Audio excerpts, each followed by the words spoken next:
Good morning, Uganda. Welcome to a new week.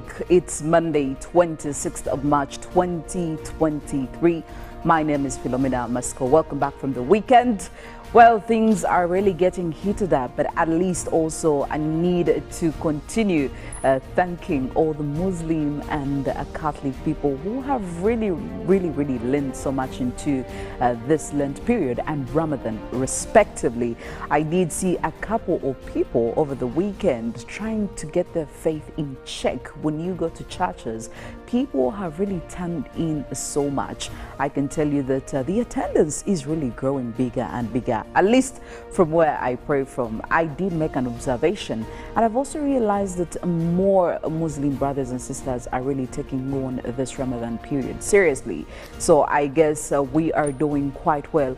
Of course, we are coming closer to the end of the Lent period, and I'm just saying, if you haven't really jumped onto that train, maybe you should. It's never too late.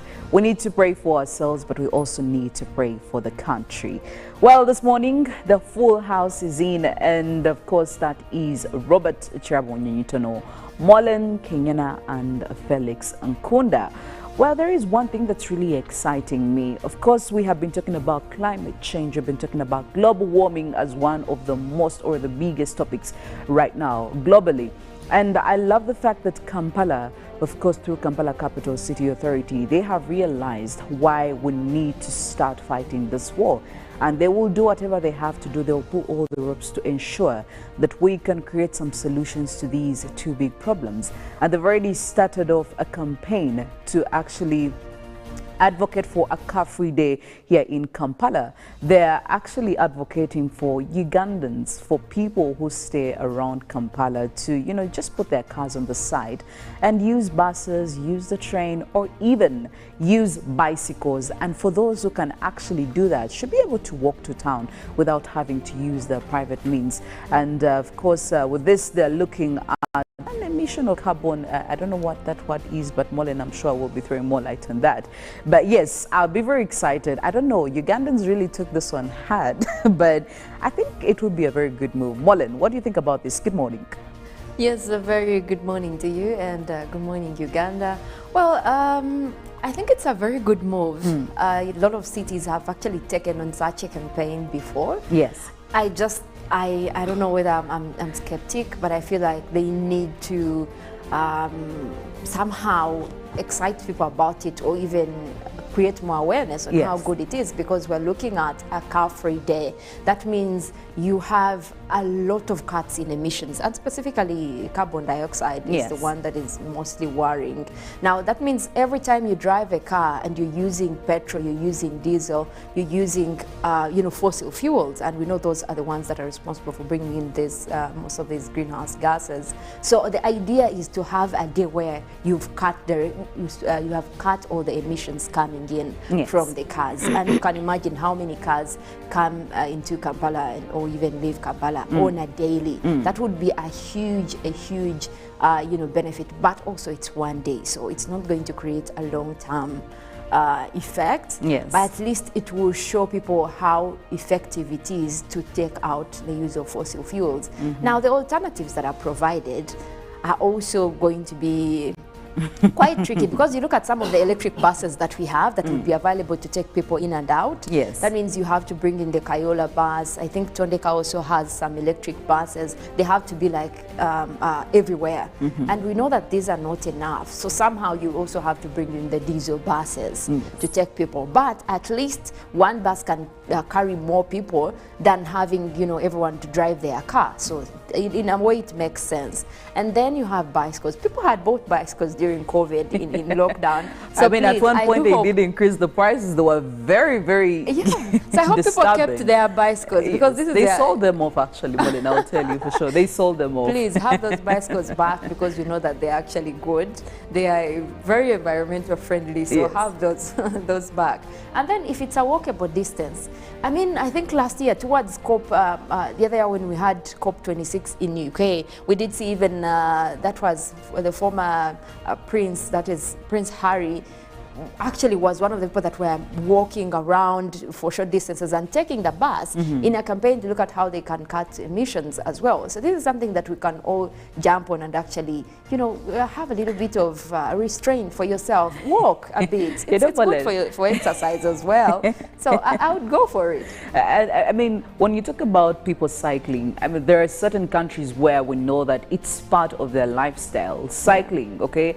And they've actually done all that they can, facilitated for the people who cycle. It's part of their lives. You'll see a very busy man, you'll see a minister, you'll see an MP riding the bicycle to work. Here in Uganda, we perceive people who cycle differently. I mean, it's not in a way like that. And I'm sure for people who have traveled, like Felix, he will tell you some of those. He's come across a couple of people. Speaking of which, Felix, good morning.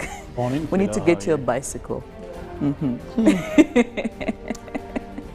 Lately, I have lots of body pain whenever I do lots of sports. So, but it used to be my thing. I remember one time I rode from Entebbe to Kampala, then back to. I think that's the longest I've done. Entebbe to Kampala, then I think from Kampala to Entebbe. But man, I think I was in my first year. Ah, you're a young man. Yeah, around. You were a young could have been around that time. Yeah, and I bought a bicycle, then I had to, I sold it. I don't know if it was an online sale, but it was a phone. So I sold so I had to drive, to ride the bicycle from Entebbe to the owner in Rubaga, then find ways of going back, but it's a good thing, only that I think our society has by far appreciated a bit of primitiveness when it comes to general appreciating life. The most important things to livelihood are yet looked at as the most lousy things.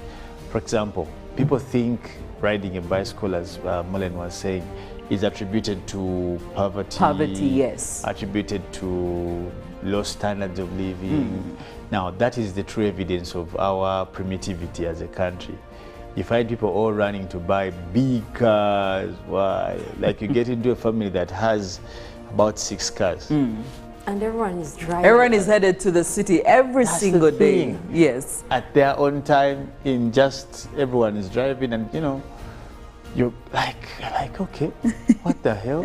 You mean we all cannot sit in this car and we all head to the same destination? Yeah, we can keep on dropping off. Yes. Just like, and honestly, truly, you get into a community where you see parents taking kids to schools in a very far away place, all of them. And now you just keep thinking, how about you just make a community learning center and probably hire 2 or 3 teachers? Because a syllabus of primary can be taught by 2 people, if probably the numbers are small or something. Like, this is what most of the European people have done, and they have learned the art of reducing waste in terms of time, in terms of product or whatever, or services and all these kind of things. So you notice that it's we still struggle with being backward. That's the honest truth. We struggle with a lot of things. I have met people, how did you buy your first car to be a newer? Let's imagine there's a newer, like an 8-seater. And when you're a single person. You're a single person, you don't have family, you don't have a business. You get the thing? Oh, yes. And when it comes to renting, you find people working in Mukono staying in Kampala. Like, come on, let's be serious. If you were working in Kampala and you're staying in Mukono, it's a bit understandable. It's not understandable, Philomena, unless it's your home, like it's your personal house. Yeah, if it's your house, yes. If it's but your I'm talking house, about if it's a residential the things, house. the things that youth struggle with, Yes. and those are decisions that keep us in one place for quite a long time. Like, you find someone staying in Chengeda, they're working. But let me tell you, Felix, Jeez. in Kampala, there are 2 things. You either spend on transportation or on rent. And people, I think, have failed to understand that concept, okay? You either spend on rent when you're staying closer to your workplace, especially if you work in the metropolitan area, definitely the money will go to rent, because the closer to town, the more expensive the houses. Or if you really want to get into the outskirts, the houses may be a bit affordable, but the transportation that you're going to spend there on a daily, obviously, when you sit down and make your calculations, friend, you realize that that money is not little. So we need to learn how to strike a balance. I don't know what, how, when, who, is going to do that, but we need to really get that concept. Well, Roberts, good morning. Welcome back from the weekend. Good morning to you. I must say you're indeed smart in yellow. Thank you. You look gorgeous with that color. And of course, good morning, Mollen. Good morning, old folks and our viewers. Thank you very much for waking up with us. We're here to kickstart your morning. Now, you guys talked about... You could just say morning, old folk. But you even had to put him in. He's the old man of the family. Okay, let me continue. Honorable Speaker, I seek your protection, madam. Let the man be. Yeah, let him shine. So you talked about this day. Now, first I want to let the organizers know that in Uganda, there are people who walk to work every day. Not because they wish to, but because it's their feet that they can use to get to work because of little earning. There are people who ride bicycles daily. And the challenge is this is a voluntary thing. Yes. No one is going to compel you to leave your car home and walk or ride to work. Now, one of the things I've seen with Ugandans, if something is voluntarily and they don't see a monetary value attached to it, many don't do it. We shall still have the elite, those working in NEMA, those working maybe in National Water, those are the people you will see, because we still lack enough sensitization and Ugandans to appreciate what we call environmental protection and the dangers that come with these various emissions that go into. However, 1st April is the day when Ugandans are going to be mandated to ensure they protect the environment, because that is when full enforcement of the guidelines or the law, people now call it NEMA, that recently we saw the ED NEMA at a press conference come up, police came and reminded you have, by then there was 27 days left to this forceful implementation of the law. Yes. You're used to throwing bottles after drinking water, banana peelings, dumping anywhere. 1st April, I'm just reminding you. And with our police, when there is money attached, they're very active in enforcement, because they know if they are going to tell you you're going for a fine of 1 billion, you'd rather give maybe 200 or 300 or an amount of money not to be taken there. So I'm very sure they will enforce this law because it has some bit of money attached to it. But also, well, the weekend wasn't very fine for me because we lost a comrade, Edward Muhumuza, that is on Entebbe Express. This young man was unique in one way, that he served his country as a journalist with the aim of communicating. You know, today we have people who come in our profession because they want political mileage. We have people who come in our profession because they have other things they are seeking for. But he was a man that served with integrity. Remember one time when we were still in the New Vision, by then we would form funny companies. Why am I calling them funny? Because they were never registered as companies. Yes. That they would help us survive the day and the next day and the next day. So what you would do if there was this function or conference, you had communications, you go to the organizers and tell them, I'll handle the media. Now you'll get journalists that are going to cover this function, then you give them the TV stations. But what usually used to happen, Philomena, after you would give someone facilitation, they'll never run the story. Now these people that hired you, as the big man of this company, what would happen? They would ask you, Robert, you're not seeing news, you're not seeing the story We're not anywhere. seeing the story run, yes. What happened? And there were very few journalists those days that would take the money and run the story for you. Others would come out and tell you, the editor, I know the editor is a gatekeeper, didn't find news, this, that, but I don't remember any day that I worked with Edward and he came with such a story. Every time he would run the story. I knew him when we were still with the New Vision, not so much with NTV. Of course, we met regularly. Yes. And I would tease him that of course, a senior, being as part of there's a senior police officer that resigned. I know that his term contract came to an end, and I'll tell him, but I see some resemblance between you two. Are you relatives? Are you friends? So if I would meet him, I found a sir.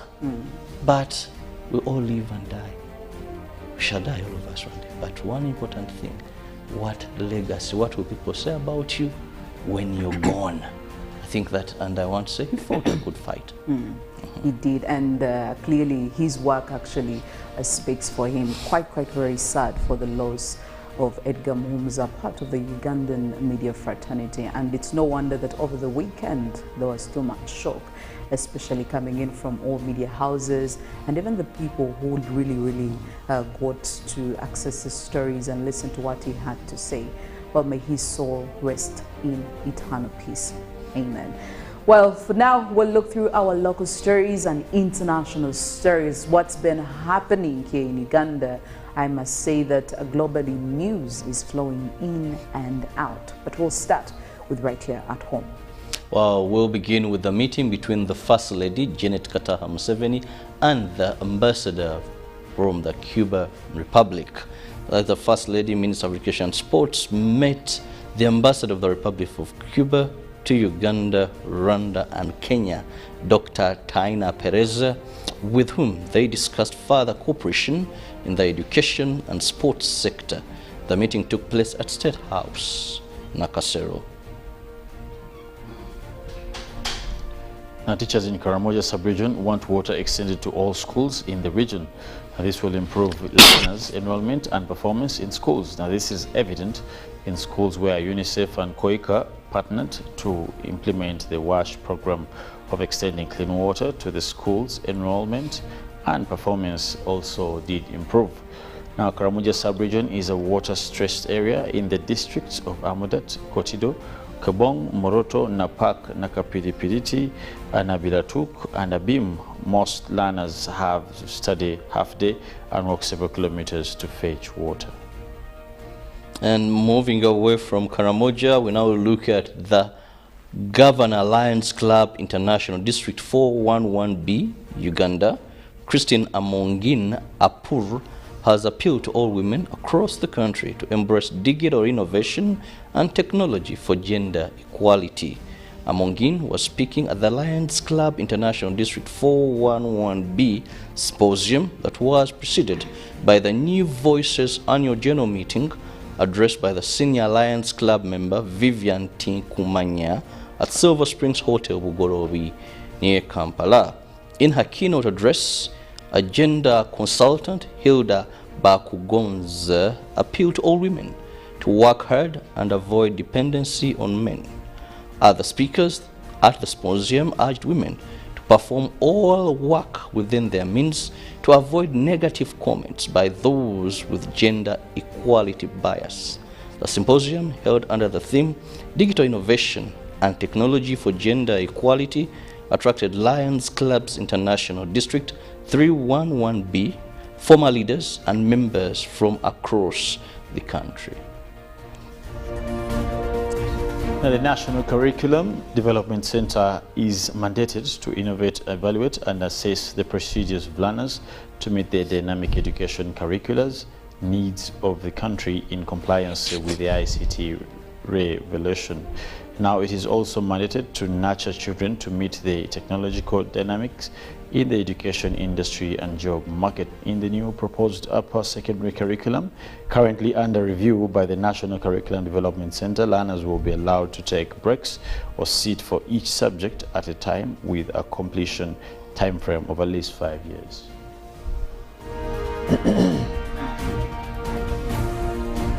Looking at the international stories, tens of thousands have taken to the streets across Israel after Prime Minister Benjamin Netanyahu fired his defense minister. Yoav Gallant had spoken out against controversial plans to overhaul the justice system. In Jerusalem, police and soldiers used water cannon against demonstrators near Mr. Netanyahu's house. A week of disruption had already been planned over the new law. The reforms include plans that would give the government full control over the committee which appoints judges. They would also make it harder for courts to remove a leader deemed unfit for office, which has angered many who consider it in the interests of the incumbent Benjamin Netanyahu, who faces an ongoing trial for corruption. After protesting outside Mr. Netanyahu's home, The demonstrators, many flying Israeli flags and banging pots and pans, then evaded police forces to arrive at Israel's parliament. One government employee told one local media house that she felt Mr. Netanyahu crossed every line we have as a democratic country. Mr. Gallant is a former soldier who for weeks has heard from reservists who were unhappy with the proposed law change. In early March, fighter pilots in an elite Israel Air Force squadron vowed not to attend training in an unprecedented protest against the government. They later agreed to attend and hold talks with their commanders. Mr. Gallant spoke out. Now, a Ukrainian drone has been shot down by Russian air defenses, according to Moscow. The drone came down in the town of Kirabo, some 400 kilometers, about 249 miles from the Ukraine border on Sunday, according to the Defense Ministry. Russia's state media is reporting that at least 3 people had been injured in an explosion after it was brought down. Ukraine has dismissed previous claims that it has attacked Russian civilian targets with explosive drones and has not yet commented on this incident. Moscow has deployed hundreds of drones against Ukraine. Russian law enforcement authorities say the drone, said to be a street type packed with explosives, was brought down at 15:20 local time, causing a large crater in the heart of the town. Several apartments have reportedly been damaged in the town, which lies in the Tula region, about 220 kilometers south of Moscow, but there have not been any serious injuries. In a statement on its Telegram channel, the Russian Defense Ministry accused Ukraine of attempting to carry out a strike. And in climate news, more severe weather could be on its way to the U.S. state of Mississippi following the tornadoes which killed 26 people, the governor has warned. Governor Tate Reeves said significant risks remained in parts of the state, as hundreds of people have been displaced in the wake of the tornado which tore through Mississippi and Alabama on Friday night. The mayor of one of the worst affected towns said that he had lost personal friends in the disaster. Friday's tornado was the deadliest in the state for Mississippi in more than a decade. At least 25 people have died in the state, with one person confirmed dead in the neighboring Alabama. Trees have been uprooted, trucks have been overturned into houses, and power lines have been brought down by the tornado, classified as violent and given the second highest rating possible. On Saturday, survivors of the disaster could be seen walking around dazed in shock, and Sunday, on the other hand, had been a hive of activity. Volunteers, some coming from the neighboring Kansas, Louisiana, Tennessee, have been helping with cleanup operations, and President Joe Biden has declared a state of emergency and deployed federal resources to help with the rescue and response in some of the worst hit towns. The devastation is so great, it must be difficult to know where to begin. Crews are working to remove broken trees that are pinning down power lines, with thousands of people losing power during Friday's storm. Stations have also been set up outside some of the few buildings still partially standing, where people can collect water and sandwiches. But while local communities are grappling with the response, there are warnings of further severe storms to come.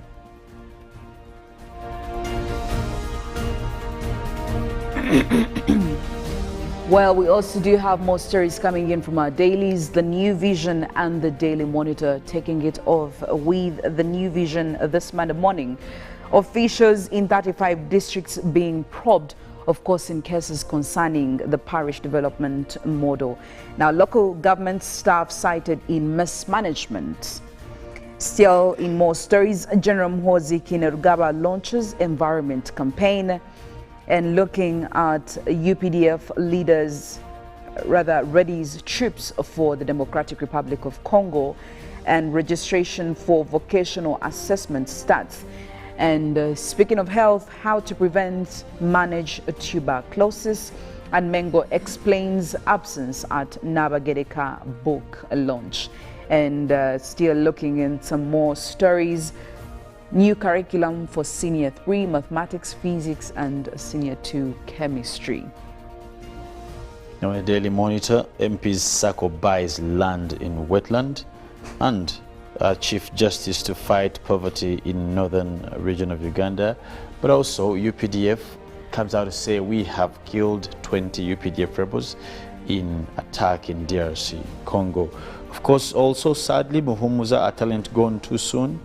And in the, of course, the lizard now comes out to ask, why doesn't this want to parish model cash? Why doesn't he want, that is Chief Justice, to fight poverty? And they're asking, why does he want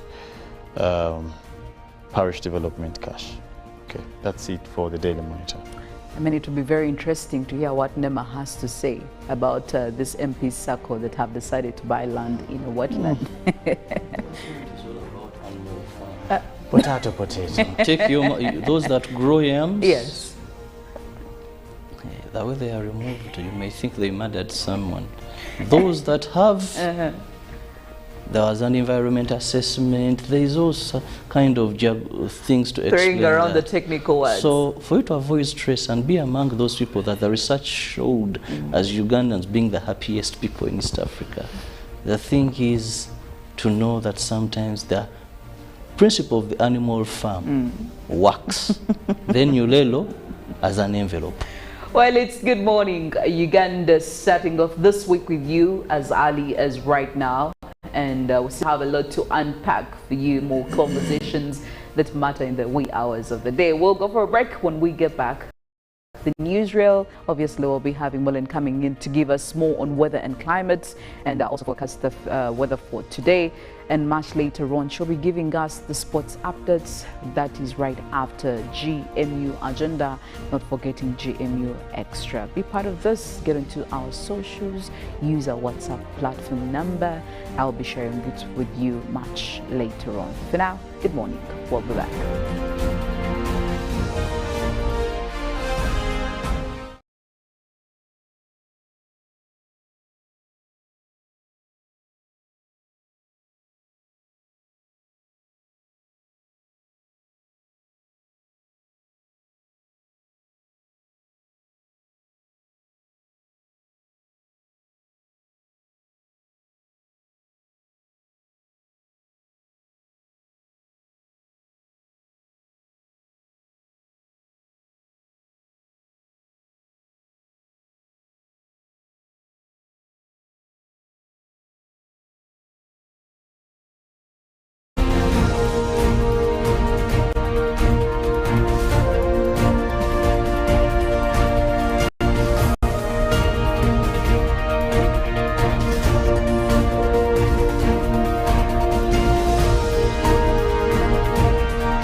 Good morning, Uganda. Welcome to a new week. It's Monday, 26th of March, 2023. My name is Philomena. Mastiko. Welcome back from the weekend. Well, things are really getting heated up, but at least also I need to continue thanking all the Muslim and Catholic people who have really lent so much into this Lent period and Ramadan respectively.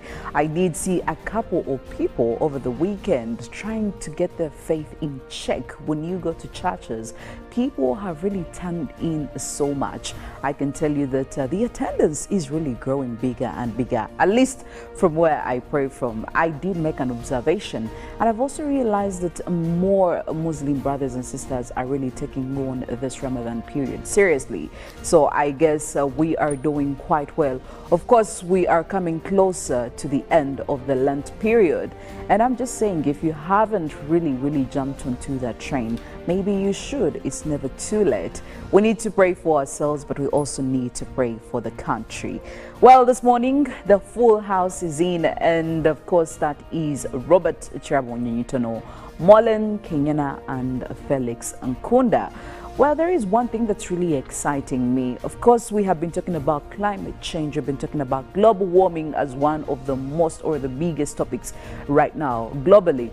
And I love the fact that Kampala, of course, through Kampala Capital City Authority, they have realized why we need to start fighting this war. And they will do whatever they have to do. They'll pull all the ropes to ensure that we can create some solutions to these two big problems. And they've already started off.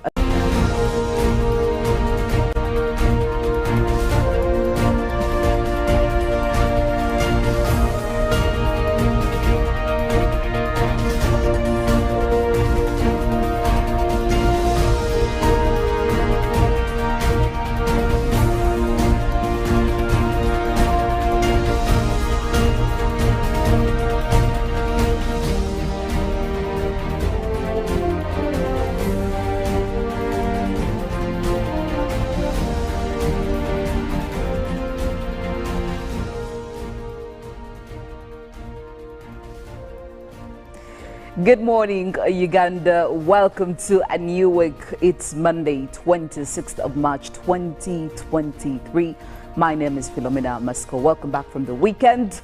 Well, things are really getting heated up, but at least also a need to continue. 165 star 5 star 3 hash to apply. MTN Momo Advance is always available when you need it. The Tales of Kasozi, brought to you by Uganda Communications Commission. Hello? Hello? This is Kasozi. How can I help you? Hey, Kasozi, my brother. Long time. We last met when we were at campus. It's been a while, but you are the person I'm looking for. Campus? Really? Hey, you don't remember me?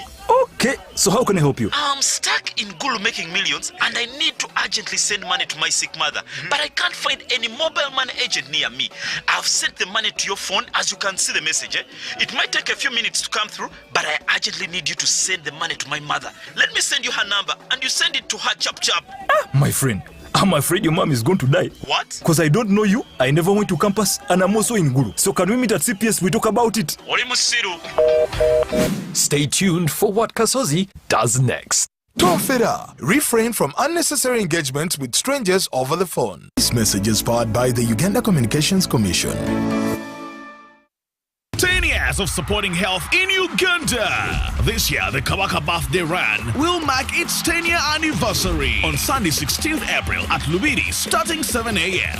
And continue the fight to end AIDS by 2030. Buy your running kit today at 20,000 shillings from Airtel shops, Benchuanuka, Fubani, New Taxi Pack, or Majestic Brands office in Bulange Mango. You can also pay using Airtel Money. Dial star 185 star 5 hash. Kits purchased using Airtel Money shall be picked from Airtel Wampe or Shop. Paul is sponsored by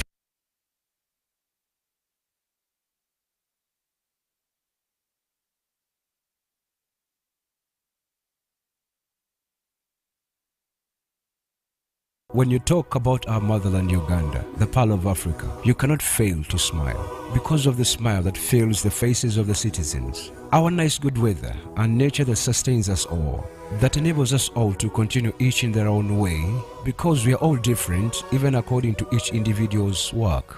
But what joins us to become one person is the sweetness from the flavored drink Alleluia Jingati drink and Alleluia Tamarind drink. The flavor that quenches your thirst while at the same time treating and healing your body because it is 100% natural. Enjoy the drink that has got the tamarind juice in it. Made by Alleluia Reflexology, Healthy Solutions and Nutritional Research Center Limited. Get yourself a bottle of Alleluia from all shops around.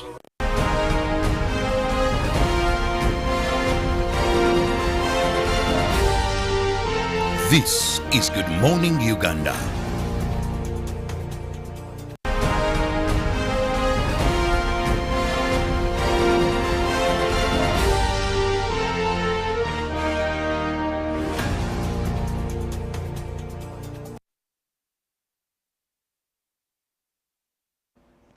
Six minutes past 7 a.m. Welcome to Good Morning Uganda Newsreel. Today is Monday, 26th of March, 2023.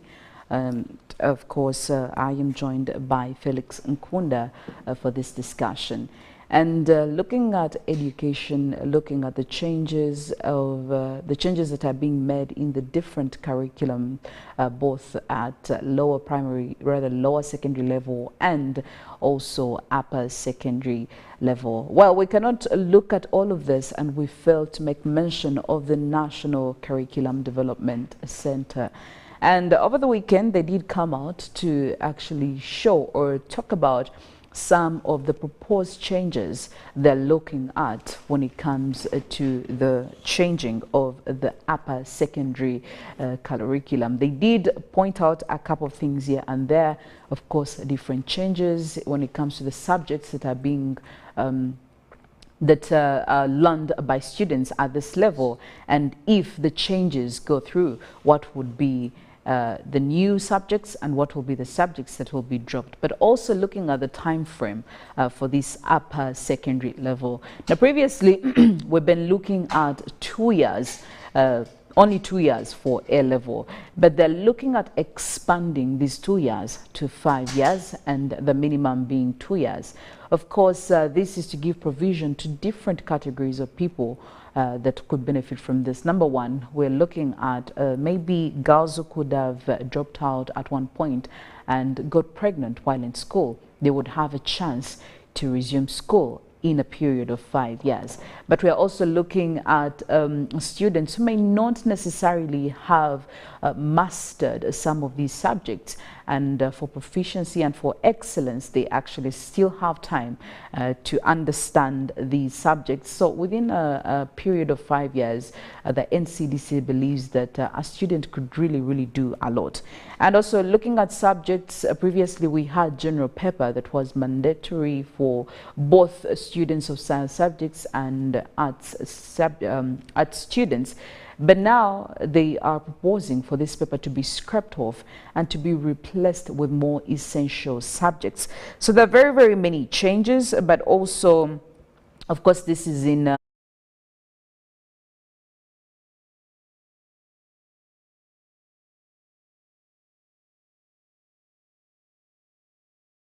that I love is how they're looking at making sure there is compliance between these changes and ICT revolution. Of course, ICT now is quite the topic, not just only here in Uganda, but also global-wise. We are trying so much to have ICT incorporated in all our major parts of life as individuals, but also as a country. We're looking at science, we're looking at technology, innovations. All of that comes in handy. But when it comes to education, what would be the intersection point between ICT and education? Why is it necessary for us to look at revolutionizing education and ICT? Well, Felix. Yeah, well, of course, Philomena, you notice that there's been a great shift and need to re-embark on a new style of education in this country that is directly linked into our development agitations, and later on also education that can help us execute our national objectives, far more to the same education that is socio-economic or economic liberty-led, where we want our learners or students to be able to appreciate survival from all this time they spend in school and wherever they study from. Now, that much you may be not able to do if you don't seek to move with the times. And that's also being able to find out relevancy and what now with putting relevance at the helm, you will know what you need, what you don't need, and what will help you get to where you want to go. And I think dropping a sight in the minds of those people at the National Council and probably the stewardship of the ministry, there is thirst for the need to shift some of the aspects of education in Uganda for us to get to where we want to be. Second, the upper curriculum is like an icing. We are trying to put up sort of like a sight, a look, or a picture, the last cream, Now, how you package that, how you do that, with what you do that, means a lot to what you'll get. So it's what we are seeing, that the shift and the need to have a bit of alternation in the upper curriculum is directly putting the icing sugar onto the cake. Now, that means that our outlook matters at this point and deliver in the same spirit. Notingly, Philomena, you must also accept that we are still carrying a big burden of mindset change. I don't know how. We have had discussions time and again with relevant institutions that how about we have something related to that as we teach people, even as much as something that has to do with changing the mindset. Yes. If you've had such things that you may bring someone from the village, but you can't take the village out of our mind. Yeah, yes. You know, you find someone in Kampala trying to find cooking, you know, firewood and what, yet probably there's an option of gas and so many other things that could be much even cheaper. Now, that's the power of mindset. If we don't touch that aspect of mindset, in as much as people will learn, and whatever they learn could be as good as it can be, but because they are stuck in a particular way of looking at things, they are stuck in a particular way of understanding things, they are stuck in a particular way of probably executing things. Education is as good as useless at that point. All right? Now, the syllabus could be a bit explosive and opportunistic in terms of what they can learn. But if we don't align them to what we want them to appreciate, we may be losing track in this whole regard. Even if we give them the subjects that we believe are a little bit more practical, but their mindset is still stuck in things like employment, and we have struggled with that generally as a country. People talk about, I want to study to be employed. Employment. Now, in as much as you're pushing a syllabus that is entirely about job creation, but mindset, that someone will have an opportunity and learn things that can start up work or business, but because their mind is locked in a particular way of looking at things, they'll aver or sever from what they could do to be innovators and probably be comfortable to seek a job. Yes. Now, all these things is what we are saying. We should put them all together to find sense in this upper curriculum. And this should be able to manifest itself in what is learned, how it is learned, where it is learned, and who is also teaching it. Now, if you've noticed, if some of you have done postgraduate, the lecturers are normally people in practice. Why do you think so? It's because at that level, you need to interact with the real deal, the realities of what you're going to be facing. Yes. Now, at that point, in the same way, we need our learners to have a close interaction with the realities of what they will face come after this whole stage. Yes. If it is gardening, have they got an opportunity to physically be a part of the gardening process in terms of plowing, in terms of what, you know, all these kind of things? We must create a bedrock that gives a wide range of opportunities for our students and learners to appreciate the realities vis-a-vis the myths. Like when we went to school, they always told us, like these things they ask kids, what do you want to be? This. When you go to university, the first year, if you're doing law, you already see yourself as a, senior. Yeah, senior, that's the word. I even have colleagues who call them, they used to call themselves things like CSJ, Senior Counsel, Attorney General, yes. Solicitor General, what, all these things. We must create an ambience for learners to feel, love, and see the value in the things we are telling them. So this upper curriculum must be, as I said, the icing. It must have a bigger appreciation of the being hands-on. That it is it is easier for me to switch theory to reality. When you talk about, let's say, molding, has someone got an opportunity to touch something, to So all these things are quite key as we also launch the discussion into adjusting the syllabus for the upper classes. And then now, if we are going to also, probably we should expand this discussion. At one point, you did talk about how, which is very true, very many people are looking to be employed. I am studying to be employed. But say we are also looking at a job creation kind of setting, education setting.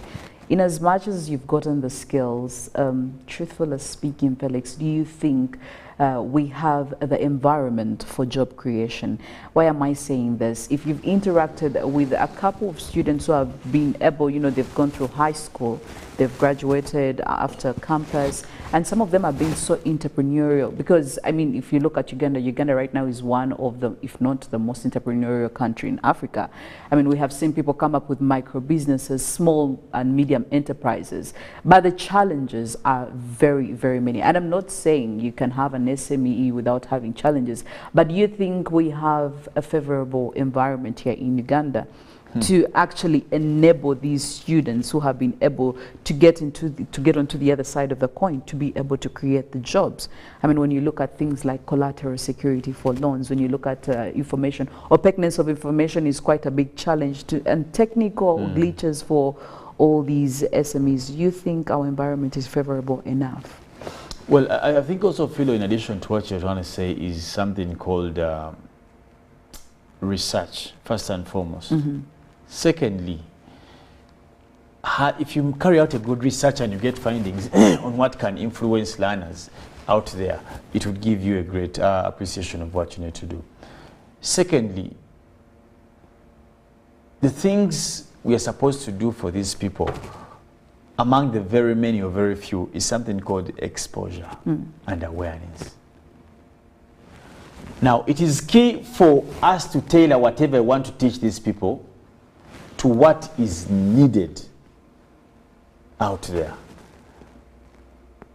A hands-on syllabus means we are training a solution-based approach in terms of learning. Because without the norm or the anomalies of having solutions to people's problems, you don't have a job. Because even if you want to start up work, you will look at what can be done to fix this. You basically focus on what is lacking. There was a time in this country we never knew that a collection of rubbish would be a business venture. A big business. Yes. Now, someone must be trained to be very observant. Observation comes with knowledge. Now, once you are observant and you see a loophole, that should trigger the adrenaline in you to start thinking of a solution. If look in communities where we come from, what are their solutions? Power, water, sanitation, maybe also shelter. Those are the problems you have picked out. What can you do with knowing the problem? Because people everywhere in the world simply look for solutions. No one will look for you if you don't have a solution to their problem. No one can go to a doctor to say, no, today I'm bored, let me just go and spend some time in hospital. Yes. I don't know if you've ever done such a thing. That's ridiculous. It is obnoxious, you know. And no one has ever said, you know, today I just want to spend my day probably in the abattoir. Just looking at cows who slaughter as well, unless you're doing a research or study. But the reality of the same is that you will go to some place or at some point only and only because there is a need that needs an answer, or there's a value you need to add to yourself. You know a place called Owino, I'm assuming. When was the last time you bought stuff from there? It's been a while, I must say. But I've been there. At one point, it used to be my place. Okay. Now, here's the thing. You can never say, I'm leaving the comfort of my home to go and just to see the people. Can that happen?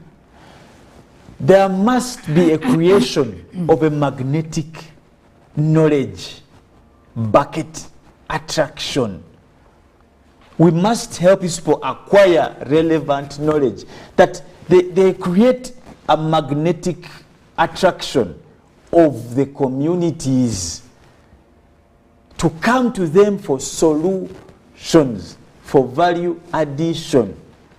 When someone comes to consult you, Philomena, probably in the area of your expertise, they come to you because of that value you carry. In the absence of that value, you can't be there. Now, we must center this syllabus to value addition. Now, value addition that later on turns into problem solving. There are two things, and honestly and truly, the third would be deception. One, the reason why people come to us is because, one, the value we have accumulated. When you get a problem, you call Dr. Nkunda. In terms of this, corporate governance, maybe business finance, advisory, blah, blah, blah, blah, legal. The only reason why I come to your mind is because I have a particular value I carry in that discipline or direction. The second reason why people come to us is because we solve their problems. Philomena, you know, they have arrested you. You remember this friend of ours, he's been arrested. The first that comes to mind, we need a lawyer. The value he created. Can you try and talk to Dr. Felix or whatever? Okay. Value. Value that can be able to solve problems is what attracts people, and later on also growth. Now, if these syllabus discussion we are having do not create value, do not create a problem-solving atmosphere or ability for these people, they are as good as useless. No one looks, you leave this whole nonsensical, petty, flabare agitation that people carry around. Philomena, that's nonsensical. I don't know if in this area people still visit others. I don't know when was the last time you got a visit. There are more things to actually Am I sick? focus on. In fact, I remember one time at home, they used to, one of my very good, he used to ask us, the questions you get, one of my friend's father was asking that, kakati mirundi emikono gye yali azze ewammwe gwazokyala tambula ogende. In fact, for him, he even took it extreme and told us who had gone to visit long time ago, he told us, wano tulya n'abantu temudda tugenda balya. Because he knew the essence. People should only attract each other for purposes of value. You know, you come to town, you use transport, you make up, you dress up to come and check on someone who's working. There has to be something you're taking away from them. She said, I've not changed since you knew me. My nose is in the same place, my eyes as big as they used to be, probably even. Why are you checking on me? Maybe a message could have, like, that's the thing, that because we don't trade value, people now want to come and visit us to see how we have grown. How is that even important? Now, we must help these young learners accumulate value to become solutions. And whatever we are putting in this curriculum must turn to that. It must be an equation. We must strike a leverage by normalizing the aspect of value. But look, if you want to have a sad appreciation of where we stand, look at our society today and what brings people together. Women meet. Some of them most recently have become a bit smart. Women are trying to meet for reasons and purpose and to add value. I have seen small, like you have things like in communities called Nigina. You have those small circles. You see people in markets are trying to pull themselves together to learn a misomo. You know, you find those small circles at probably every end of a quarter, they bring someone to teach them some financial intelligence. Why? Acquiring knowledge. To be an attraction to other people. So this is not something that we're only looking at in schools. Even in the practical world, people are really getting into... It would be useless if it's not transcending the boundaries of where it is taught. Me being a lawyer is as good as useless if my legalese or my legal knowledge is not used to help Philomena. Your journalism is as good as useless if it can't make an impact beyond your sense. I don't know if it makes sense. When you tell us that he was such a brilliant doctor, ngatajjanjabangayo wadde n'akamyu. It's just bogus. Tuyinza mutenda kumanya nga tasobola nakujjanjaba asiriŋŋanya. So, the value of you, for us to boost of you being a good doctor, must be seen actively in people. I have had people on social media. There's one man I know who keeps on yetenda amagezi. Kitakolange wadde n'akabiri. But you ask him, when you look at the books of one page and see, like, you can't speak. That's why the white man comes out to say, you can't blow your own. He was trying to tell you, let your works speak. Now, the value you want to put in these people in school, in the upper curriculum, must be able to speak for us to appreciate the efforts of government and the ministry. That's why we have been criticized by far that when you bring out a child from some of these government schools, they can hardly speak a language they have been studying for 7 years. That's why the criticism comes from. Because what you learn must be seen by how you actionalize that. If you teach a child for 7 years and 6 years, and if you add, that's about 16 years to university, and they cannot come out and construct a sentence on their graduation day to even say thank you, my dear parents. Did they go to school? Should we blame them? And this is where the contradiction is. Who's not doing their job? The learner or the teacher? You get the point? Like, if at age 6 someone doesn't know what we call normal body hygiene, who is the problem? Are they actually learning? The person imparting the education or the person who is supposed to be on the other side? Or education is cumulative. Yes. It is what we call progressive accumulation of knowledge, skills, and survival methods. It is progressive accumulation. But there are things we used to do in P1 to P7. Now, when you get to S1, you top up from what you learned. If in P1, P3 up to P7, what used to happen is you used to fight about tucking in, because those are the small things. You used to argue about, those petty things. You remember those lies in primary, my father bought me to aeroplane. Now your exposure comes in and you're like, okay, at S1 you're meeting different people. For the girls, they start to get a bit of breasts. They grow, their body is changing. You're topping up, you're accumulating. P1, P7, you're learning sanitation, hygiene, Nambi, Chintu. Now you come to S1, there's agriculture. You're going to see the real deal, what's actually happening. The higher you go, the more advanced. Yes. Now, you must only be able to top up from the 7 years, the 4 years. You're not losing. If someone does not accumulate knowledge in this sequence, to top it up, that's why, and in general life, sometimes when you're talking to people, you pull out something from P3. You get the point. Even when you can start the child, for example, 80% of the things we use when driving on the road are primary education. Yes. Honestly and truly.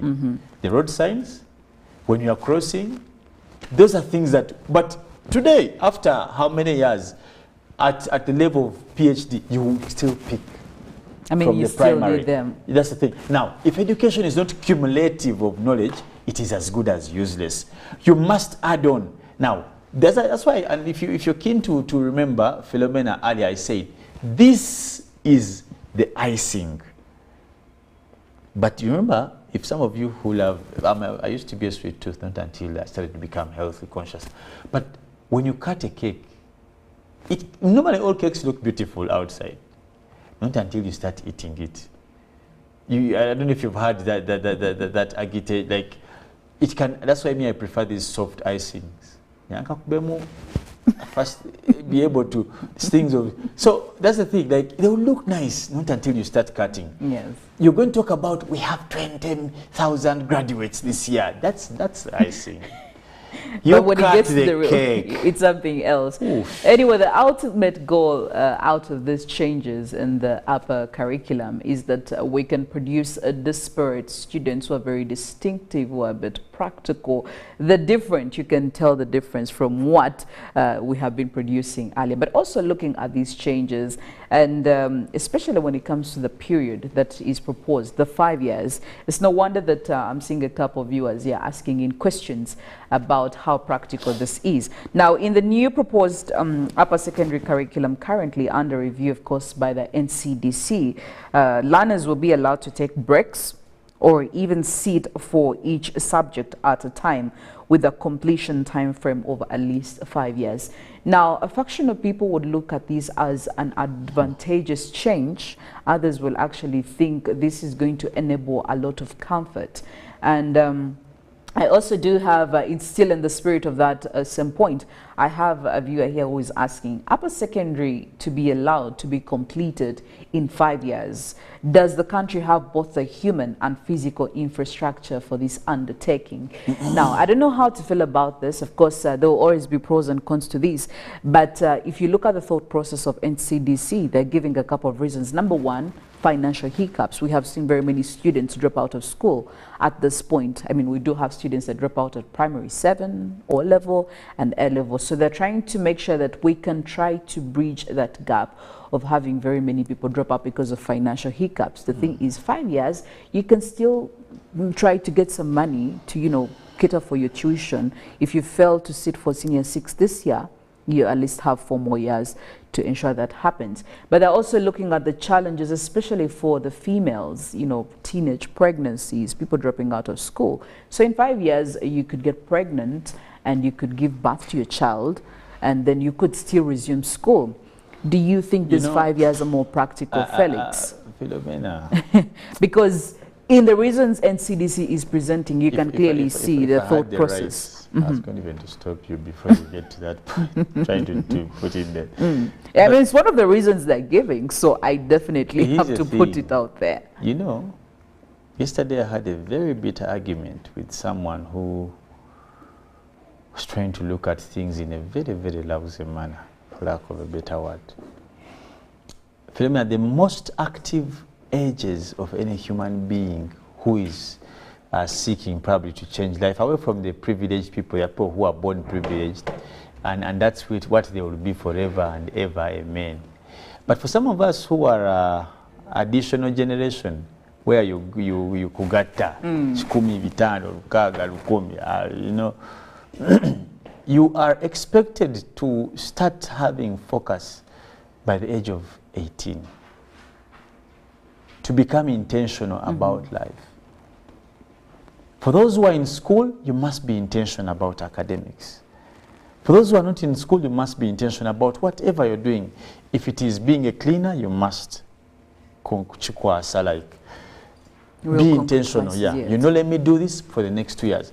For those who are in markets, who are in business, and it has nothing to do with academics. Now, you cannot choose to tiptoe on the most valuable time of a human being. You don't want to peep during that time. There is no business of saying, and you gave the worst example, Philomena. Here someone can get pregnant and go, let's be honest. But that's there's a reason that happened. That's not, don't call it the reality. It's a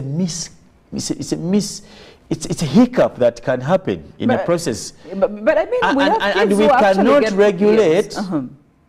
education basing on hiccups. Those are the You're enabling the hiccups to happen? Yes. That's the thing. You're using an abnormality to make the situation cater for an abnormality. An abnormality should be dealt with. If someone gets pregnant in S6, S5, that's abnormal. That's abnormal. We deal with it as abnormality. We shouldn't make it as part of the lifestyle. We can't extend the leg room for an abnormality. Let's not be jokers. Let's not be mediocres. Some of us get agitated by mediocrity. Education must be purposeful, Philomena. And we don't condemn the people who go, this happens, I've said it's an abnormality, but we deal with it in an abnormal way. But we can't see you saying someone can study, is it HSC? Yes. For 5 years? 5 years. There's an opportunity for you to do one paper. No, again, one. Come on. Let's not bastardize education. You know, this is a process that someone gets into and they must be ready to go with the music and how it plays. Yes. We all know the tediousness that comes with, and when you talk about money, what guarantee is the government or this national curriculum? The NCD National Curriculum Development What guarantee Center. are they giving that next year you'll have the money, or the third or the fifth year? Do they have a plan for the people who don't have money in these 5 years? That's still a mischief or a misconception. Let us, you see, there are abnormal things that happen. For example, repeating is an abnormality. But we cannot regulate education based on people who repeat classes. So the solution would be to deal with, for example, those are the individual challenges. Yes. When someone gets pregnant, they go out of the system, they give birth, they come back to pick up. Or resume right from senior Yes, time. because that happened. When someone doesn't have the money to study, what has been the reality? What happens? And unless you're giving us a solution, but you're not giving the solution can't be buying time. Yes, but the thing is that it's not mandatory, not that you're going to take all the 5 years. For those that can actually do this in the 2 years, yes. It has to be utilized. It's going to become... It has to be utilized. You're creating an excuse for learners. Yes. And I was listening to one of, I think, the commissioners trying to explain it on one of the radio stations. Yes. And we want to make it look like... It's more like when someone can even choose to do paper this year, then they can, So they're giving them options, in other words. Let me tell you, and let me say this without fear of contradiction. And I can be on record for this. There are ages in life that must be regulated. There are procedures in life that must be regulated. There are activities that must be regulated. And there are levels where people must be boxed in. Don't treat learners like they are in marriage. I can divorce, I can. In fact, imagine if they hadn't put the divorce option for married people. Wouldn't they be there? They would still be there. Then where will you come and look bad at your wife? Because then you're like, why? Don't know it about you? Don't know it about you? What if my eyes are big? The eyes are big. What do you want me to do? You want me to start peeping at you or what? Let's not put an option to make the learners weak. Let's realize the challenges. How do you protect girls in school from getting pregnant? Instead of creating room for pregnant students, giving them to the room, yes. But how do we help them? Yes. How do you reduce or even sexual intercourse amongst teenagers? Instead of saying that, let's open the room for them. So they need to tackle the problem right from the root levels. They have how many children? Well, I do have feedback from Nwagaba Darius Ibrahim from Kalangala saying that someone to be labeled as an educated person, if he or she understands the following, then they pass the check. Number one, problem identification and solution with a pay. Number two, problem creation and solution with a pay.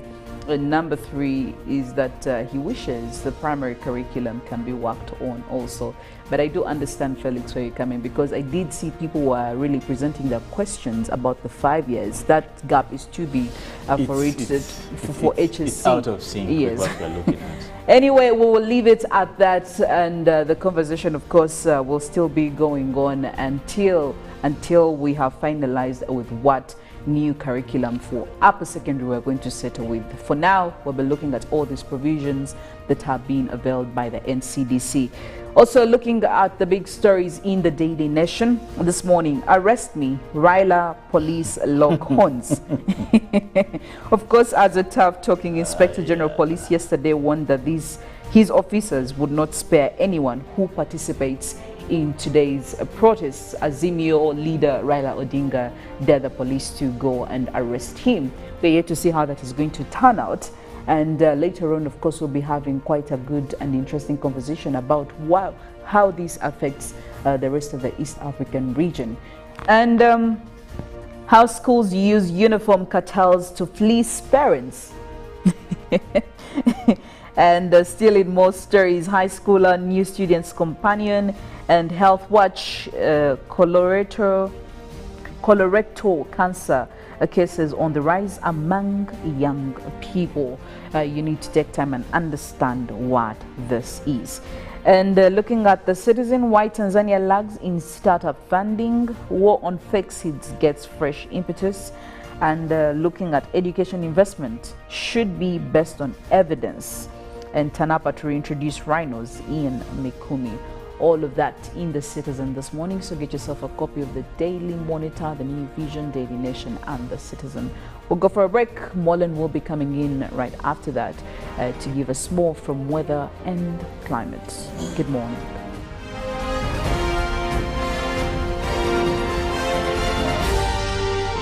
This is Good Morning Uganda. 10 years of supporting health in Uganda. This year, the Kabaka Birthday Run will mark its 10-year anniversary on Sunday, 16th April at Lubidi, starting 7 a.m. And continue the fight to end AIDS by 2030. Buy your running kit today at 20,000 shillings from Airtel shops, Benchuanuka, Fubani, New Taxi Pack, or Majestic Brands office in Bulange Mengo. You can also pay using Airtel Money. Dial *185 *5#. Kits purchased using Airtel Money shall be picked from Airtel Wampe or Shop. Proudly sponsored by. When you talk about our motherland Uganda, the pearl of Africa, you cannot fail to smile because of the smile that fills the faces of the citizens. Our nice good weather and nature that sustains us all, that enables us all to continue each in their own way, because we are all different even according to each individual's work. But what joins us to become one person is the sweetness from the flavored drink Alleluia Ginger Tea drink and Alleluia Tamarind drink. The flavor that quenches your thirst while at the same time treating and healing your body because it is 100% natural. Enjoy the drink that has got the tamarind juice in it. Made by Alleluia Reflexology, Healthy Solutions and Nutritional Research Center Limited. Get yourself a bottle of Alleluia from all shops around. Pick of the day on UBC.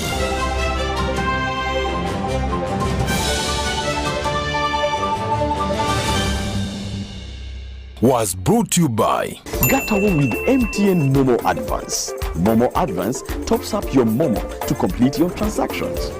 Dial *165 *5*3# to apply. MTN Momo Advance is always available when you need it.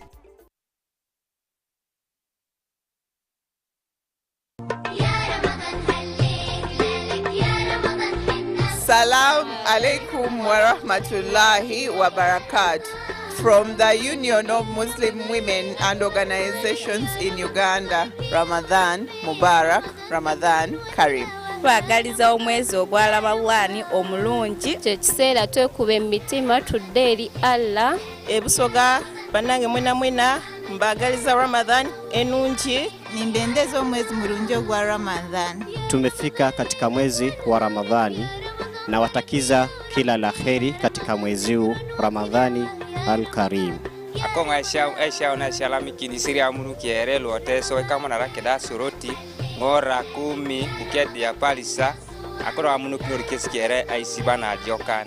شهر رمضان مباركا أهلا بكم ومرحبا بكم يا جماعة الخير المسلمين أهلا وسهلا ومرحبا بكم شهر رمضان مبارك. As the Union of Muslim Women, we have prepared so many programs with the sheikhs that really speak to our hearts and our minds. We request you to be on UBC during the day 3 to 4, but also during Daku time 5 to 6 a.m. in the morning. Ramadan Kareem, Ramadan Mubarak. Salamu alaikum wa rahmatullahi wa barakatuh.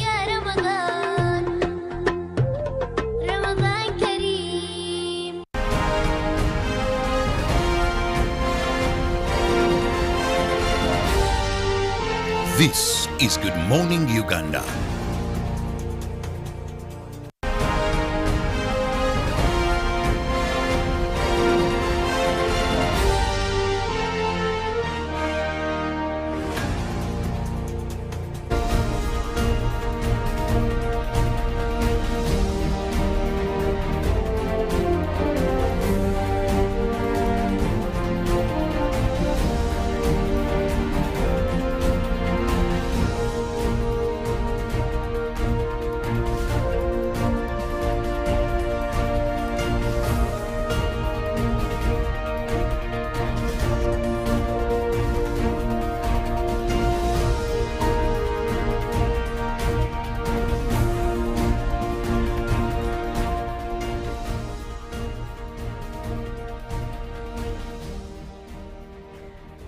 Yes, good morning, Uganda. We're looking at the traffic update for now. We'll be looking at areas of Chibuli, Kabalagala. If you're living those areas headed towards town, how is the traffic situation looking like? Also coming in from Zambia, we're seeing a little bit of traffic building up for areas that is coming in using Zambia Road towards town.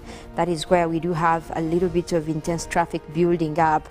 And maybe one that you should be mindful about that could actually delay you for quite some time. But also you look at the upper side of Chibuli coming in from there, that is looking at that is Prince Badri Road. It looks like it has clear traffic indicated by the green lines right there. But also as well, if you're joining in using Mukwano Road, it looks like that also has quite clear traffic for this morning and easy to use. That is to get into town. We're also looking at some of the roads that are joining in right there. As you live in Zambia, it looks like that road actually does clear on. That is as you're joining into Entebbe Road. So that area looks to be having green lines, indicating that it is quite clear traffic to use for this morning.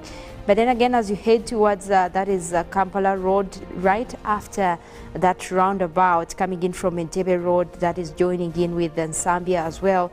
It does clear on as you get towards that is Entebbe Road. It looks like that is also indicating green lines, meaning that there is a little bit of little traffic right there. So quite okay to use for you this morning. Now, also talking about Kampala Road, it looks like we're looking at clear traffic as well. You do have a few lines with orange, meaning that there is quite traffic building up. But also you're looking at areas between, that is City Square, down City Square. That is where we have quite intense traffic building up. But also that is a short distance, so meaning that it might actually not keep you for so long over there. Also orange lines indicated as you move further from Kampala Road, that is joining into Bombo Road. You do have a few orange lines for a small distance, but it looks like other than that, it is quite clear traffic as you join into Bombo Road. But also you could choose to use the upper roads. We're looking at that is Nakasero Road for those leaving town. But if you're joining town, Nakasero Road looks to be having quite intense traffic, indicated by the red line right there as you move towards that is Peak Road on the roundabout. Lumumba Avenue as well, having quite some intensity with traffic, but also just before the roundabout. Other than that, also at the beginning of Lumumba Avenue, looking at clear traffic right there. We'll also look at the weather update. We'll be tapping in from the satellites over Uganda for this morning to look at how the situation is looking like. We did start off with a few clouds building up for parts of Kampala, bringing in a little bit of rains, but it looks like those have cleared for now. We're having mostly cloudy weather for much of the Lake Victoria Basin, also for areas around Lake Victoria, that is towards the west, Masaka, Kalisizo. We're looking at quite cloudy weather for you. We do have rains in the forecast that will be coming in later, but for now we're looking at much more of cloudy weather, especially for the southern sector. Also the eastern parts of the country, we do have more clouds building building up. While we're looking at some blue colors right there on the map, that is the area that is expected to have mostly rainy weather. We do have a few clouds that are starting to build up towards areas of Mbale, Bududa as well. We're looking at more of cloudy weather as well, building up towards the east, so meaning that Amuria as well, Soroti, starting off quite cloudy, but also that could actually bring in rains for this morning. It looks like good news over there. That has also been mostly dry weather throughout the weekend. We did have a few rains come through, so this could be another day for eastern Uganda, starting off with quite some rains. Now you also look at the Choga area, that is where we have areas of a patch. We're looking at cloudy weather for this morning. Most likely also we might be looking at rains later in the day. The Karamoja region, Moroto starting off cloudy, Kotido as well. We do have a few blue colors indicated over there, meaning that we're starting to see a few drizzles building up for parts of the Karamoja region, and also that seems to be extending towards the central part of northern Uganda. So we could be looking at rains as well for the central area. But we'll go ahead and take a look at the forecast that is coming in from National Meteorological Authority, and look at what we expect also in terms of temperatures as well for much of the country. But generally we're looking at that is a low trend when it comes to temperatures, especially for the southern sector. We're looking at the low 20s. That is also attributed to the cloudy conditions over there, but also quite normal for this time of the year. We know that we're still continuing with March to May first major rainy season. We have seen rains across several places, and a continuation of that has also kept temperatures down for most areas. Now we look at the eastern part of Central, where we have Ruero, Wobblen, Ziburudi and Nakaseke. We are forecasting isolated showers that is starting off at a chilly 25 degrees centigrade.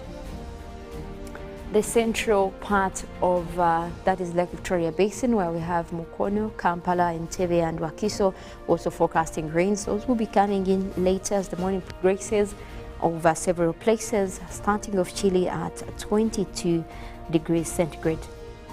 Now also look at the central part of northern Uganda. That is where we have Gulu, Kitgum, Padel, as well as Jumani. We're forecasting light showers. Those will be coming through later as the morning progresses as well. We're looking at eastern Uganda, where we have Soroti, Katakwi, Amuria, as well as Kumi. We are forecasting isolated rains. Those will be across several places. Also temperatures are expected to start off at a chilly 25 degrees. Mbale, Bududa, Buko and Sironko, we are forecasting isolated showers, and that will be across several places. Also later on as the morning progresses, that system is actually likely to continue into the afternoon as well. That is for most areas within the Elgon area, and also starting off at 23 degrees. We're looking at that is the eastern side of Lake Victoria, where we have Tororo, Busia. We do have Iganga and Jinja as well. We're likely to have rains. We already have clouds that are building up over that area, and temperatures are expected to start off at 23 degrees. Now the western side of Lake Victoria, Masaka, Kalisuzo, Zimbabwe and Rakai, we're also looking at rainy weather forecast for this morning. That will be across several places. That same system is expected to actually continue into the afternoon for several places across the western Lake Victoria Basin. Now western Uganda, southwestern Uganda, we're looking at Mbara, Ibanda, Bushenyi and Rubirizi. We are forecasting isolated showers as well. That will be across several places. Also that system is expected to continue into the afternoon, but for this morning we're starting off quite chilly, that is at 23 degrees. Now crossing borders, we're still looking at the situation in Mississippi, where there was a very strong storm across the area, and so far that has caused devastating effects, especially in terms of destruction of several buildings, but also this was associated with a lot of damages to property, power cuts, and also that was, as if that wasn't enough, there was also another tornado that did develop over the area, and that has also increased on the number of destruction, also the people that were affected. But so far, 25 people have been reported dead in Mississippi, and also the neighboring Alabama, one person was reported dead. Now, President Joe Biden, that is the U.S. President, has approved an emergency declaration for Mississippi. That was yesterday. That is after a powerful storm tore across the state, of course, killing that number of people. But also he did order for federal aid to supplement the state and also local recovery in efforts to actually make sure that the affected areas can be helped. That is according to the statement that actually did come in from the U.S. That is State House. But also look at more of what is expected now. The meteorological authorities on ground are also saying that this is just the beginning. There could be more storms expected for this time of the year across Mississippi, and also look at more of the trends expected or future scenarios also that have been linked to the climate situation in the U.S., where most states actually could be affected by most of these intense extreme weather events. Now, also crossing borders, we look at the situation that is across Germany, where they are looking at more of what they're including for the city of Berlin, that is for the plan of 2030. Well, Berlin seems to be happy. That is from what they are actually looking at as having been approved, that there is a plan to make sure that they actually tighten their climate goals, that is across Berlin. Now, tightening the goals for the city means also making a smart city. They're also looking at especially public transportation. That means that by 2030, Berlin has actually declared that they will be using public means that are more renewable, meaning that they are employing more electric vehicles on the roads. And this measure was actually made to reinforce the new conservative local government to invest heavily in renewable energy, building efficiency and public transportation. Well, if they pass this, Germany will be among the few countries in Europe to make city with a legally binding goal to become carbon neutral in just 7 years. And this is something that the locals are very excited about. We know that majority of the European cities have actually been talking about this, but none of them had actually come out to, implement this. So yes, the European Union last year started a scheme to hold 100 cities inside and outside of the bloc to become climate neutral by 2030. But this has had a lot of financial challenges. So it was actually upon different countries or individual countries to come up with this. So the referendum for this was actually a test to whether or not Germany could make climate policies that will now aim for the biggest economy carbon neutral by 2045. That is one of their goals that actually put across. Even we did see them make such ambitious targets even at COP27. That was last year in Egypt. So that is what they were planning for 2030, but also looking at 2045. Now, they did promise that by 2045 for them it will be climate neutral. That is a very, very ambitious goal, but at least they have started on with implementing some of these, so meaning that it could be quite a big plan, especially for other cities to look upon and also go climate neutral. Now, talking about cities, we also have seen that Kampala is trying. Well, from the initiative that was created yesterday, that is Kampala City Council Authority did start a campaign where they're looking at Kampala for climate. And in that, they did put across a car-free day for Kampala. That was for yesterday.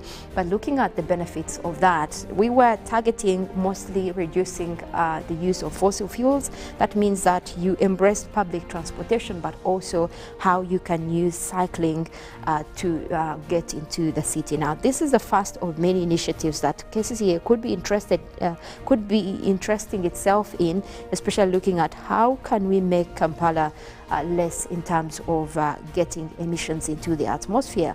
Well, it looks like a lot of people actually did come through yesterday. We did see people, cycling into town, but also we also this was in an aim to raise awareness of how climate change has become really a very, very intense topic, and we need to advocate for inclusive streets. According to KCCA, this is also their plan. They are looking at Kampala for climate, but also how to raise awareness and advocate for inclusive streets. Now, there is a lot that can be done still. We do know that it was a weekend, not a lot of people were even in town, but I think one thing that we would still be asking KCCA is if they can actually make continuous plans to make sure that they're actually getting some of these plans. Now, it wasn't only the adults, we did see kids also come through, to cycle around and create more awareness about climate change, but also what we can do in terms of cleaner urban air quality. Now, their effort is also to promote green and sustainable mobility, and that is where we also come in with, calling in for more electric cars, for more electric, that is motorcycles. This is something that has been on, it has been talked about, but we haven't intensively gotten into that. We need mass transportation, but also the non-motorized means. That is something that KCCA is also looking at, the benefits of that. People also were actually also involved. We did see locals getting onto the sides of the roads, having their businesses as well. So yes, that is more coming through, but KCCA, we need more of that. I think we could even target maybe a working day and see how people could actually embrace public transportation. But also that means that before you do that, you have to make sure that you're embracing the people that are making these electric cars or electric buses. We know that Kirabo Motors has been trying to get most of those onto the road, and we did see an initiative of Kayola. Twendeka has also come on board to make sure that they have a few electric vehicles. That means that we need more production on that, and that is where we do call upon government and KCCA to work together to make sure that we have such swift transportation in terms of electric vehicles. So that will get us into a good place in how we can protect our city in terms of air quality, but also the general goal of cutting our emissions as a country and as Uganda. We know that we also did give ambitious targets at COP27. We're still looking forward to what we are presenting, that is come November and COP28, and this could be one of those. If we have had initiatives, especially to make our cities greener and cut emissions, that will put us at a very, very good place in terms of our nationally determined contributions in the fight against climate change. So that is one thing that we could also be looking at as Kampala, but also a general ambitious target of Uganda. That does it for now. We do have Good Morning Uganda agenda that will be coming in right after this, and then later than that we'll be going into sports update. Thereafter we'll have Good Morning Uganda Extra. My name is Mollen, Kenyena.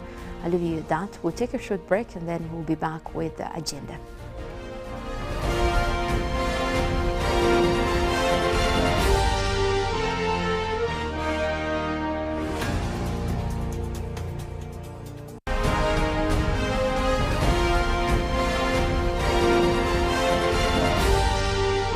This is Good Morning Uganda. Pick of the day on UBC.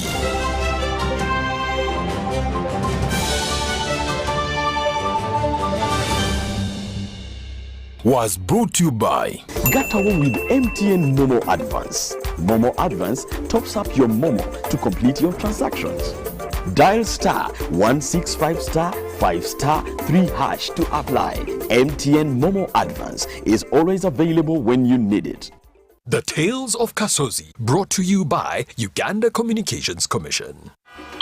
Hello? Hello? This is Kasozi. How can I help you? Hey, Kasozi, my brother. Long time. We last met when we were at campus. It's been a while, but you are the person I'm looking for. Campus? Really? Hey, you don't remember me?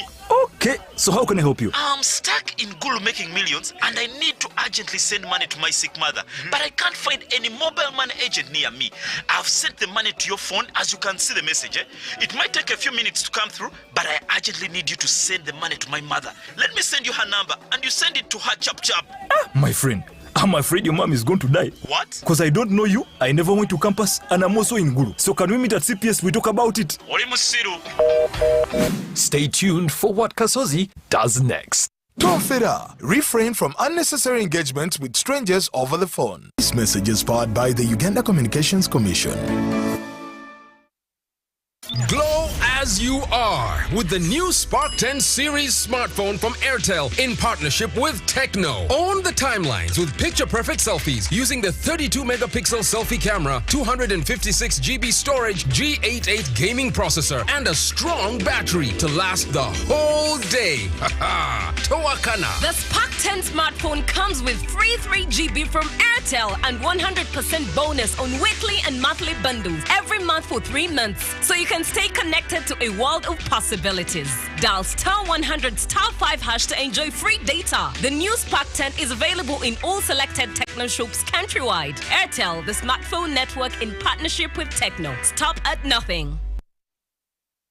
When you talk about our motherland Uganda, the Pearl of Africa, you cannot fail to smile because of the smile that fills the faces of the citizens. Our nice good weather and nature that sustains us all, that enables us all to continue each in their own way because we are all different even according to each individual's work.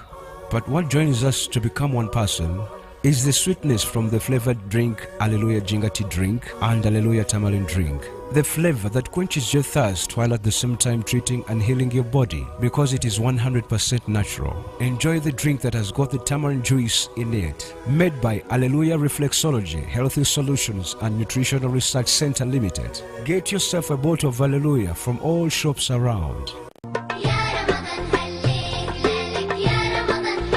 Salam alaikum wa rahmatullahi wa barakatuh.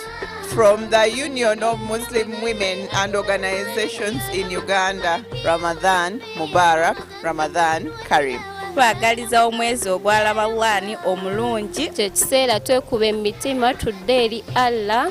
Ebusoga bannange mwena mbagaliza Ramadan enungi. Nimbendeza omwezi mulungi ogwa Ramadan. Tumefika katika mwezi wa Ramadhani na watakiza kila la kheri katika mwezi huu Ramadhani al-Karim. Akonga aisha ona shalami kinisiri ya munu kiere lote so kama na rake da suroti ngora 10 ukedi ya palisa akoro munu kinorikes kiere aisibana jokan. شهر رمضان مباركا أهلا بكم ومرحبا بكم يا جماعة الخير المسلمين أهلا وسهلا ومرحبا بكم شهر رمضان مبارك. As the Union of Muslim Women, we have prepared so many programs with the sheikhs that really speak to our hearts and our minds. We request you to be on UBC during the day 3 to 4, but also during Daku time 5 to 6 a.m. in the morning. Ramadan Kareem, Ramadan Mubarak. Salamu alaikum wa rahmatullahi wa barakatuh.